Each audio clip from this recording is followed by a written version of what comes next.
Նազենի Արզումանյան ծնվել է Երևանում, ավարտել է Երևանի պետական համալսարանի բանասիրական ֆակուլտետը։ 2000 թվականից աշխատել է Լոս Անջելեսի 24-ժամյա հայկական հեռուստակայանում որպես լրագրող, հաղորդավար։ 2005 թվականից աշխատել է H1 հեռուստակայանում Կարոտ հաղորդաշարի խմբագիր։ 2007 թվականից մինչ այսօր աշխատում է Համո Սահյանի անվան գրադարանում որպես տնօրեն։ Բազմաթիվ գրադարանային նոր ծրագրերի եւ նախաձեռնությունների հեղինակ է։ Գրադարանային գործունեության տարիներին մասնակցել է Լվովում եւ Ռուսաստանի Դաշնությունում գրքի հետ առնչվող գիտաժողովների եւ ստեղծել նոր ծրագրեր։ Դրանցից են Հրաշք Արքղիկը։ Պարգևատրվել է շուրջ 15 մեդալ եւ հուշամեդալներով։ Դրանցից նշենք մի քանիսը. Քաղաքապետի ոսկե մեդալի, Համո Սահյան ոսկե մեդալ, որը ստացել է Համո Սահյան պոեզիայի կենտրոնի նախագահ Նաիրի Սահյանից, Հայը հուշամեդալ,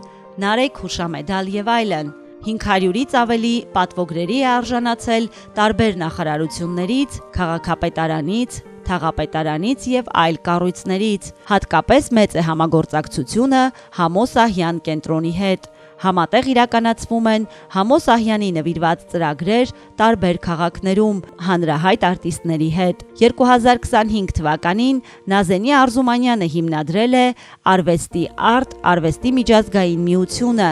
որի տնօրենն է Արմինե Չիլինգարյանը։ Միությունն իրականացնում է գիտաժողովներ եւ բազմաթիվ մշակութային ծրագրեր, որտեղ հանրահռչակվում է միայն ճիշտ արվեստն ու գրականությունը։ Նազենի Արզումանյան։